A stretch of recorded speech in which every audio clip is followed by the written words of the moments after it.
Welcome back to my channel. ఈరోజు మనం షిమ్లా మిర్చి గ్రేవీ కర్రీ ఎలా చేయాలో చూద్దాము. నేను ఇలా వీడియోలో కట్ చేసినట్టు షిమ్లా మిర్చిలో తొడిమలు తీసుకొని మంచిగా నీట్గా కట్ చేసుకోవాలి. ఒక పెద్ద బౌల్ అంతా షిమ్లా మిర్చి తీసుకున్నాను. ఒక బిగ్ సైజ్ ఆనియన్, 4 పచ్చిమిర్చి తీసుకున్నాను, చీరికలుగా కట్ చేసుకున్నాను. స్టవ్ మీద ఒక బౌల్ పెట్టుకుని ఫస్ట్గా పల్లీలు వేయించుకోవాలి. చాలా దూరగా వేయించుకోవాలి, స్లోగా సిమ్లో వేయించుకోండి. నేను ఒక 2 స్పూన్స్ తీసుకున్నాను పల్లీలు. ఒక చింతపండు చిన్న సైజు నిమ్మకాయ సైజ్ అంత తీసుకుని నానబెట్టుకోవాలి. ఈ పల్లీలు వేగేలోగా పల్లీలు వేగిపోయి తీసేసుకుని అందులోనే మీరు నువ్వులు ఒక 3 స్పూన్స్ నువ్వులు వేసుకుని వేయించుకోవాలి. చిట్పట్లాడితే వేగిపోయినట్టు. అది దూరగా కొంచెం సిమ్లోనే చేసుకోవాలి. ఈ ప్రాసెస్ అంతా హైలో పెడితే మాడిపోతాయి. పల్లీలు పొట్టు తీసేసి ఈ నువ్వులు చల్లారిన తర్వాత 2 మిక్సీలో వేసుకుని 1 ఇంచు దాల్చిని, 2 యాలక్కాయలు, ఒక 5-6 లవంగాలు వేసుకుని గ్రైండ్ చేసుకుని పేస్ట్ చేసుకుని పక్కన పెట్టుకోవాలి. ఆయిల్ 2 ఫుల్ స్పూన్స్ వేసుకోండి. వేగిన తర్వాత శనగపప్పు ఒక పెద్ద స్పూన్ అంత శనగపప్పు వేసుకోవాలి. మినపప్పు ఒక పెద్ద స్పూన్ అంతా, ఆవాలు జీలకర్ర చిటపట్లాడాక ఎండుమిర్చి, మనం కట్ చేసి పెట్టుకున్న పచ్చిమిర్చి వేయాలి. ఒక 2 రెబ్బల కరివేపాకు వేసుకుని దోరగా వేగిన తర్వాత ఒక పెద్ద సైజ్ ఆనియన్ కట్ చేసుకున్నాం కదా, అది వేసుకొని వేయించుకోవాలి. దోరగా వేగాలి. ఇది కూడా ఆనియన్స్ మంచిగా వేగాలి. ఇప్పుడు మనం కట్ చేసి పెట్టుకున్న షిమ్లా మిర్చి వేసుకొని మంచిగా ఆయిల్లో బాగా ఫ్రై అవనివ్వండి. ఒక 5 మినిట్స్ నుంచి 8 మినిట్స్ వరకు మంచిగా ఫ్రై అవనివ్వాలి. కదుపుతూ ఉండాలి మధ్య మధ్యలో, లేకపోతే మాడిపోతుంది.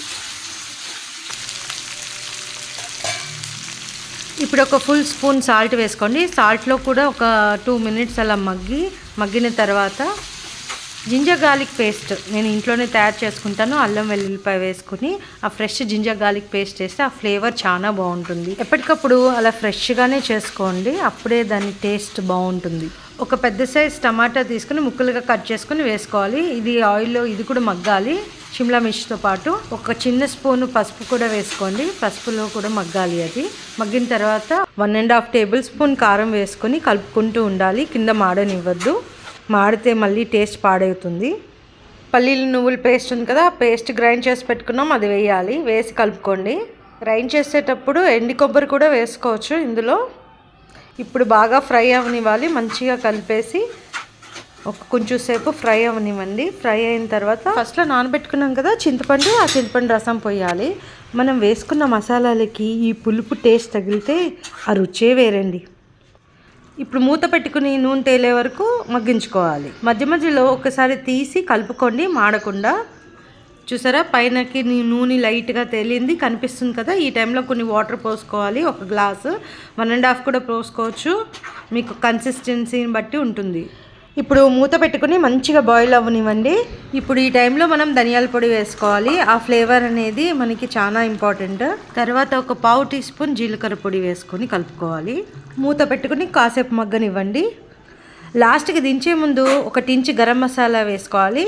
ఆ ఫ్లేవర్ మనకి చాలా అవసరం దీనికి, ఈ కర్రీకి. ఈ ధనియాల పొడి, ఈ గరం మసాలా ఇవన్నీ నేను ఇంట్లోనే చేసుకుంటాను. బయట నాకు నచ్చవు, ఆ ఫ్లేవర్స్ మనకి అంత టేస్ట్ ఇవ్వవు. అంతేనండి, ఎంతో టేస్టీ యమ్మీ కల్లా షిమ్లా మిర్చి కర్రీ గ్రేవీ రెడీ. మళ్ళీ వేరే రెసిపీతో మళ్ళీ మేము ముందుంటాను. అంతవరకు బాయ్.